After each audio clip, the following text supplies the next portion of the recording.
Assalamualaikum warahmatullahi wabarakatuh. Kami dari kelompok 1 di sini beranggotakan ada 3. Yang pertama ada saya sendiri, Korita Oktaviani Siregar. Kemudian ada teman saya, Sinta Maulidina, dan yang terakhir ada Nurul Fitri Aida. Nah, di sini kami akan membahas mengenai apa itu intervensi dalam psikologi klinis. Jadi, intervensi di sini adalah suatu metode yang dilakukan oleh para ahli kepada kliennya untuk mengubah tindakan, pemikiran, ataupun perasaan dari seseorang yang dilakukan secara sistematis dan terencana. Tujuannya apa? Tujuannya untuk mengarah kepada perbaikan, menjadi lebih baik dari hal sebelumnya. Intervensi dibagi menjadi 3. Yang pertama ada intervensi individu, terus ada intervensi kelompok, dan terakhir ada intervensi komunitas.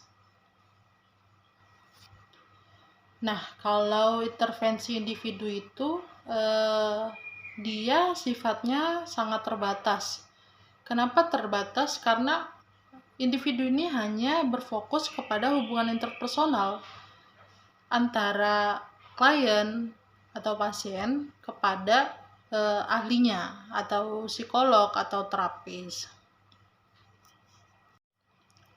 Ya, di sini saya mengambil satu contoh kasus jurnal yang saya ambil dengan judul Pengaruh Psikoterapi Positif terhadap peningkatan kesejahteraan subjektif pada wanita dewasa awal yang belum memiliki pasangan. Pada masa perkembangan dewasa awal tuh biasanya kita mengalami quarter life crisis, di mana kita dihadapkan oleh pilihan-pilihan untuk menentukan masa depan kita seperti apa.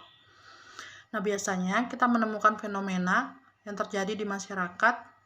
Contohnya seperti kita tuh banyak mendapatkan pertanyaan, kapan nikah? Kenapa nggak punya pasangan? Nah,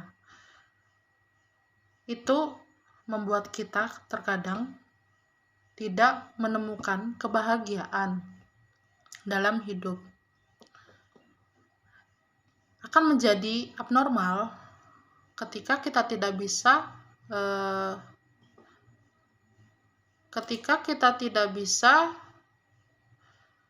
menghadapinya secara adaptif, maka itu akan berpeluang kita mengalami sindrom negatif seperti stres.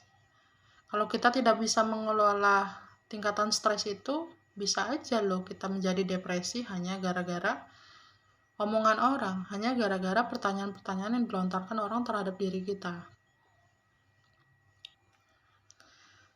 Pada jurnal yang saya ambil sebagai referensi, di situ menggunakan psikoterapi positif untuk meningkatkan kesejahteraan pada dewasa awal. Nah, kebahagiaan dalam kehidupan ini ada kehidupan yang menyenangkan, pleasant life. Ketika kita sudah mendapatkan posisi atau keinginan yang kita capai, terus pekerjaan sesuai harapan, sesuai ekspektasi kita, itu akan menyadarkan kita bahwa kita itu bisa bahagia dengan cara kita menemukan kehidupan yang menyenangkan. Kita sudah dapat pekerjaan, kita bisa rekreasi ke luar negeri gitu. Walaupun kita tidak memiliki pasangan, kita pun bisa jalan-jalan ke luar negeri, kita bisa happy, kita bisa enjoy. Terus ketika kita bisa berekreasi dengan keluarga, itu kita pun bisa happy dengan semuanya itu yang memberikan pleasant life. Terus level kedua, walaupun kita tidak memiliki pasangan pun kita bisa melaksanakan aktivitas kita seperti biasanya gitu kan. Contohnya kita punya bakat melukis, walaupun kita nggak punya pasangan, kita bisa loh melakukan hal-hal positif lainnya seperti itu. Nah, kita bisa menjalankan peran emosi kita di sana. Kita pun bisa mengelola kognitif kita di sana, bahwa kalau kita nggak punya pasangan pun kita bisa loh melakukan aktivitas lain untuk mencapai kebahagiaan. Nah, yang ketiga, meaningful life, kehidupan tertinggi pada kehidupan manusia adalah ketika sudah bisa menemukan kebermaknaan hidupnya, baik untuk diri sendiri, baik untuk orang lain. Jadi kita kalau udah bahagia, kita bisa sharing kepada orang lain. Kita bisa memberikan motivasi kepada orang lain bahwa tidak memiliki pasangan pun kita bisa happy. Kita bisa menemukan harapan-harapan baru. Kita bisa menemukan rasa syukur pada kehidupan ini dengan cara-cara menemukan itu tadi. Pleasant life, terus meaningful life. Jadi tidak selamanya tidak memiliki pasangan pun dicap buruk. Yang dikhawatirkan adalah ketika kita diperhadapkan oleh pertanyaan tersebut, kita salah mengambil kesimpulan, kita salah mengambil keputusan pada hidup kita. Oh, saya nih pengen punya pasangan, pengen menikah supaya saya itu tidak dianggap jomblo, saya tidak dianggap tidak laku. Padahal menikah pun bukan hal yang mudah. Kita menikah sekali seumur hidup, seperti itu. Jangan sampai nanti ada penyesalan-penyesalan hanya karena kita terlalu cepat mengambil keputusan tanpa memikirkan bagaimana kebahagiaan kita. Apakah ketika kita sudah menikah kita pun sudah tentu bahagia?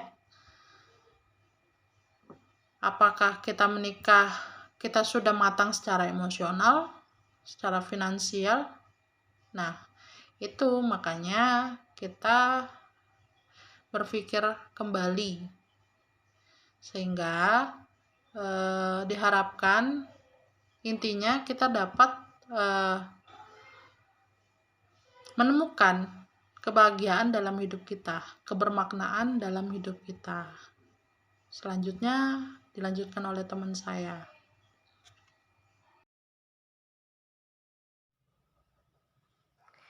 Baik, di sini saya Nurul Fitri Aida akan melanjutkan presentasi dari rekan saya yang sebelumnya.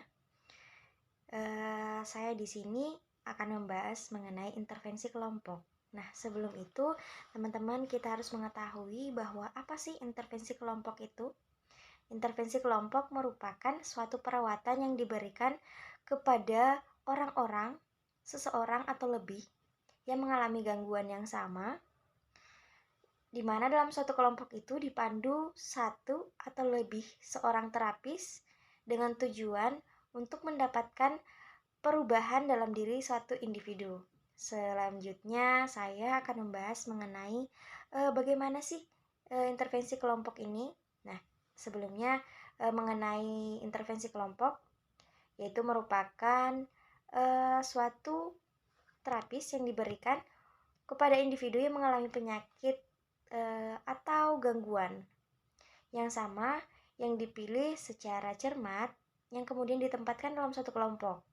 Kemudian dibimbing oleh seorang terapis atau lebih untuk membantu satu sama lain, untuk membantu misalnya saya dengan rekan saya untuk mencapai suatu perubahan kepribadian mengarah ke hal yang lebih baik lagi.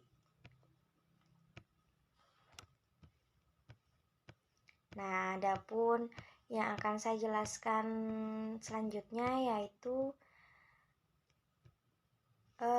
gimana sih perbedaan yang signifikan dalam intervensi kelompok dan intervensi komunitas. Nah, perubahan signifikannya yaitu berada pada pendekatannya. Nah, pendekatan di sini yaitu terapis kelompok menggunakan pendekatan psikoedukasional, memberikan pendidikan, memberikan pelatihan, memberikan keterampilan, memberikan pelatihan pembangunan dengan dukungan yang mereka yang berisiko atau sudah mengalami gangguan.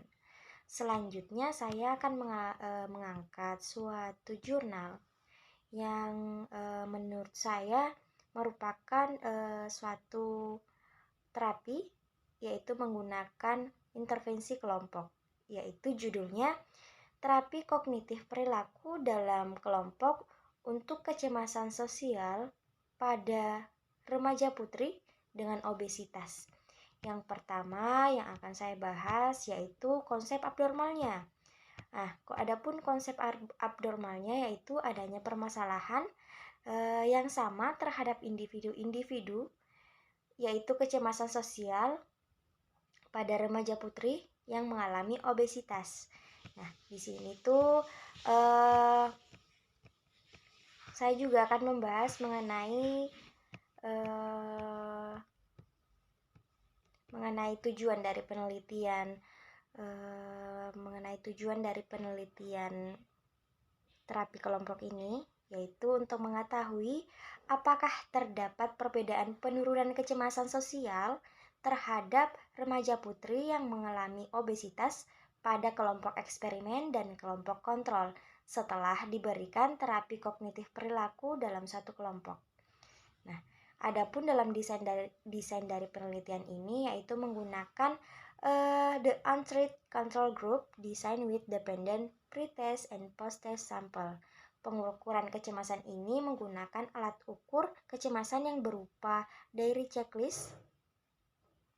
Akan diberikan intervensi terapi kognitif perilaku, kemudian kelompok eksperimen akan diberikan intervensi terapi kognitif perilaku yang akan diberikan 2 kali seminggu selama 4 kali seminggu. Nah, selanjutnya di sini saya juga akan membahas tujuan dari terapi kelompok ini, yaitu memberikan pengaruh yang baik atau pengaruh positif, yaitu mengurangi kecemasan emosional dalam suatu kelompok. Di sini juga saya akan menjelaskan bahwa dengan adanya penurunan kecemasan ini dapat membantu suatu individu untuk mencapai kepribadian yang lebih baik lagi.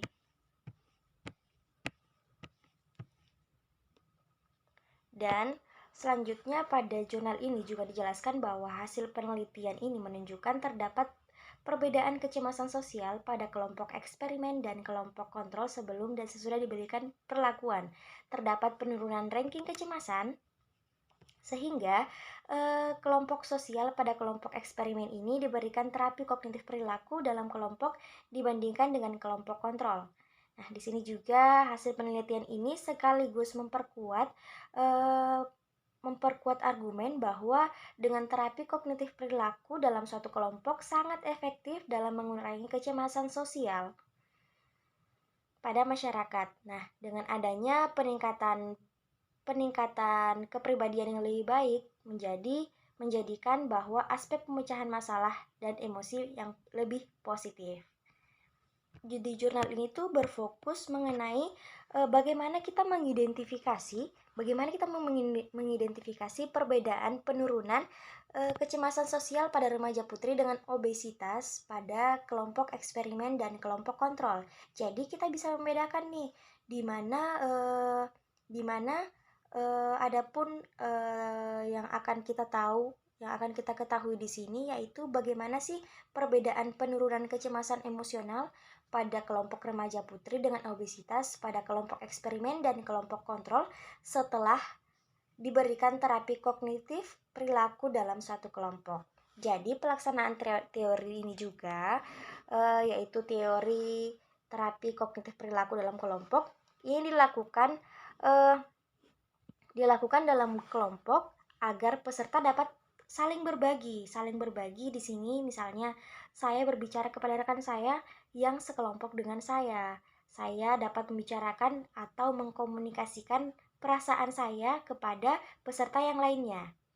Jadi hal-hal yang saya alami di sini saya dapat menceritakan kepada rekan saya karena permasalahan yang saya alami di sini sama dengan anggota kelompok lainnya, sehingga saya bisa saling belajar, saling menerima, saling memberi. Di sini saling memberi, misalnya saling memberi dukungan. Nah, adapun menurut penelitian juga, menurut Grant and Crash pada tahun 1995, klien yang mengalami ketidakpuasan yang cukup baik, klien yang mengalami ketidakpuasan tubuh dapat meraih keberhasilan yang cukup baik melalui terapi CBT kelompok dibandingkan dengan melalui CBT secara individual. Nah, teman-teman tahu nggak apa sih terapi CBT itu? Nah, tadi udah saya jelaskan ya, CBT dalam kelompok tuh. CBT adalah Cognitive Behavior Therapy in Group. Jadi terapi kognitif dalam suatu kelompok. Nah, adapun jenis terapinya tadi sudah saya jelaskan ya teman-teman, bahwa jenis terapi yang kita gunakan yaitu terapi kognitif perilaku dalam kelompok atau Cognitive Behavioral Therapy in Group. Oke, mungkin itu dari saya. Teman-teman semuanya cukup sekian. Presentasi dari saya selanjutnya akan dilanjutkan oleh rekan saya. Baik, di sini saya Sinta Maulidina Rohika akan melanjutkan presentasi yang sebelumnya telah dijelaskan oleh rekan saya. Nah, teman-teman semuanya, sebelumnya kita sudah melihat dan dijelaskan juga oleh rekan saya sebelumnya mengenai intervensi individu dan juga kelompok. Di sini saya akan menjelaskan mengenai intervensi klinis komunitas. Sebelum kita masuk pada pembahasan materi kita juga harus mengetahui apa itu intervensi klinis komunitas. Intervensi klinis komunitas merupakan pengembangan layanan pendidikan atau terapeutik untuk mengubah perilaku, pikiran, perasaan komunitas tersebut terhadap masalah yang terjadi dalam komunitas. Hal ini meliputi seperti penjagaan dan juga pemberdayaan. Orientasi komunitas menciptakan program pencegahan secara menyeluruh untuk masyarakat untuk mengurangi stres lingkungan dan meningkatkan pemberdayaan. Intervensi komunitas abnormal juga memiliki konsep abnormal perubahan sosial seperti kekumuhan, polusi udara, bencana alam, pengungsian, atau yang dapat menimbulkan masalah psikologis. Fokus dari intervensi komunitas itu sendiri merupakan fokus terhadap orang dan lingkungan untuk menciptakan dan mengurangi masalah individu seperti itu. Dan mungkin teknik yang akan digunakan dalam mengurangi masalah dalam intervensi komunitas sendiri itu adalah menggunakan teknik preventif atau juga bisa menggunakan pemberdayaan dan juga promosi. Intervensi komunitas secara preventif ada 3, yaitu preventif premier, sekunder, tersier. Dan untuk preventif premier sendiri merupakan upaya melawan keadaan yang akan memungkinkan timbulnya gangguan sebelum gangguan itu terjadi. Contohnya adalah seperti pemberian gizi pada balita, imunisasi, konseling pranikah, pemeliharaan prenatal bagi ibu. Yang kedua ada preventif sekunder, yaitu usaha diagnosis dini atas suatu keadaan dan bertujuan agar dapat dilakukan terapi atau treatment pada tahap dini atau tahap awal gangguan. Yang ketiga yaitu ada preventif secara tersier. Preventif secara tersier itu mungkin memerlukan penyesuaian kembali. Seorang individu yang memerlukan penyesuaian kembali karena penyakit atau trauma yang pernah dialami oleh individu tersebut. Contohnya seperti pendampingan psikologisnya. Nah, di sini saya akan beri contoh pada salah satu jurnal dengan judul Psikoterapi Pemberdayaan Berbagi 3 Hal Baik untuk Mengatasi burnout perawat di era COVID-19. Penelitian ini sendiri bertujuan untuk mengidentifikasi permasalahan dan menetapkan strategi improvement untuk mengatasi burnout pada perawat di era COVID-19. Permasalahan yang terjadi kepada perawat yang mengalami burnout di era COVID-19 ini dikarenakan akibat beban kerja yang bertambah, akibat rasio perawat dan pasien tidak seimbang, tekanan waktu, tuntunan psikologis, shift panjang, variasi tugas yang rendah, staffing yang kurang baik, dan adanya penurunan pencapaian. Tujuan psikoterapi ini sendiri bertujuan untuk mengidentifikasi permasalahan dan menentukan strategi improvement untuk menurunkan tingkat burnout kepada para perawat ini, dan teknik yang digunakan adalah case report penentuan quality improvement dengan pendekatan 8 langkah screening burnout dengan menggunakan masalah burnout inventory human service dan dianalisis dengan Fishbone. Dan hasil dalam penelitian ini menunjukkan bahwa 55% perawat mengalami penurunan pencapaian diri. Namun, melalui program pemberdayaan 3 hal baik yang dilaksanakan selama 2 minggu, mampu menurunkan tingkat burnout perawat yang dinilai dengan Mini Z Burnout Survey. Pada kesimpulannya, psikoterapi pemberdayaan burnout perawat berhasil membentuk pikiran positif perawat yang awalnya burnout dalam waktu 2 minggu, dan hasil dengan Mini Z Burnout menunjukkan bahwa perawat yang mengikuti terapi ini perlahan mengalami penurunan burnout karena sudah mampu melihat hal positif dalam pekerjaannya mereka. Mungkin cukup sekian yang bisa saya jelaskan mengenai intervensi klinis komunitas. Semoga dapat bermanfaat, dan kelompok kami memohon maaf atas jika ada kesalahan yang kami perbuat dalam perkataan, karena kami di sini juga masih belajar dan akan terus belajar memperbaiki kesalahan kami. Terima kasih. Assalamualaikum warahmatullahi wabarakatuh.